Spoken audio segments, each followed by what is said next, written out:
ആടുജീവിതത്തിന് ശേഷം സോളോ ഹീറോയായി ഒരു ഹിറ്റ് ലഭിക്കാതെ പാടുപെടുകയാണ് പൃഥ്വിരാജ്. മലയാളത്തിലും അന്യഭാഷകളുമെല്ലാം കളം നിറഞ്ഞു നിൽക്കുന്നുണ്ടെങ്കിലും ബോക്സ് ഓഫീസിൽ വലിയ ഇമ്പാക്റ്റ് സൃഷ്ടിക്കാൻ പൃഥ്വിക്ക് സാധിക്കുന്നില്ല. ഏറ്റവും പുതിയ ചിത്രമായ ഐ നോബഡിയും ബോക്സ് ഓഫീസിൽ സേഫ് ആവാൻ പാടുപെടുകയാണ്. വൺ ബജറ്റിൽ ഒരുങ്ങിയ ചിത്രം ഒരാഴ്ച പിന്നിടുമ്പോൾ 16 കോടിയാണ് നേടിയിട്ടുള്ളത്. നിർമ്മാതാക്ക് ബ്രേക്ക് ഈവൻ ആവണമെങ്കിൽ ഇനിയും 16 കോടിയിലേറെ ചിത്രം നേടണം. 35 കോടിയിലേറെ ചിലവഴിച്ചാണ് ചിത്രം ഒരുക്കിയിരുന്നത്. ബജറ്റിന്റെ ആധിക്യത്തിൽ ഐ നോബഡിക്ക് തിരിച്ചടിയായത്. ചിത്രം ഹിറ്റാവണമെങ്കിൽ 65 കോടിയെങ്കിലും നേടണമെന്നാണ് ബോക്സ് ഓഫീസ് അനലിസ്റ്റുകൾ അഭിപ്രായപ്പെടുന്നത്. അതിഗംഭീര മേക്കിംഗ് ആണെങ്കിലും തിരക്കഥയിലെ പാളിച്ചയാണ് ഐ നോബഡിക്ക് തിരിച്ചടിയായത്.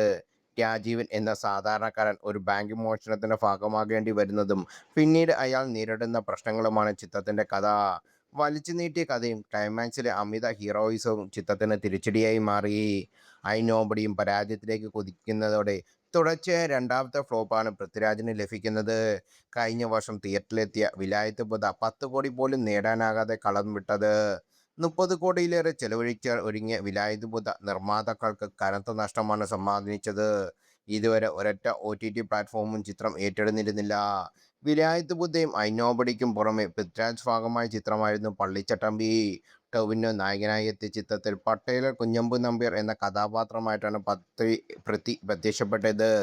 പീരിയോഡിക് ചിത്രമായി എത്തിയ പള്ളിച്ചട്ടമ്പിയും ബോക്സ് ഓഫീസിൽ നിലം തൊട്ടില്ല എന്ന് തന്നെ പറയാം. ചിത്രത്തിൽ പൃഥ്വിരാജിന്റെ വിഗ് ട്രോൾ മെറ്റീരിയലായി മാറുകയും ചെയ്തു. ഒന്നിനു പിന്നാലെ ഒന്നായി പൃഥ്വിരാജ് ബിഗ് ബജറ്റ് ചിത്രങ്ങൾ പരാജയപ്പെടുമ്പോൾ ആരാധകരുടെ നിരാശയാണ്. എമ്പുരാന് ശേഷം പൃഥ്വിയോടുള്ള വെറുപ്പ് ഇരട്ടിയായ സംഘപരിവാർ അനുകൂലികൾ താരത്തിന്റെ പരാജയം ആഘോഷിക്കപ്പെടുന്നതുമുണ്ട്. ഓണം റിലീസിന് തയ്യാറെടുക്കുന്ന ഖലീഫയും വൻ ബജറ്റിൽ ഒരുങ്ങുന്നത്. വൈശാഖ് സംവിധാനം ചെയ്ത ചിത്രം ഓഗസ്റ്റ് 20 തിയേറ്ററിലെത്തും.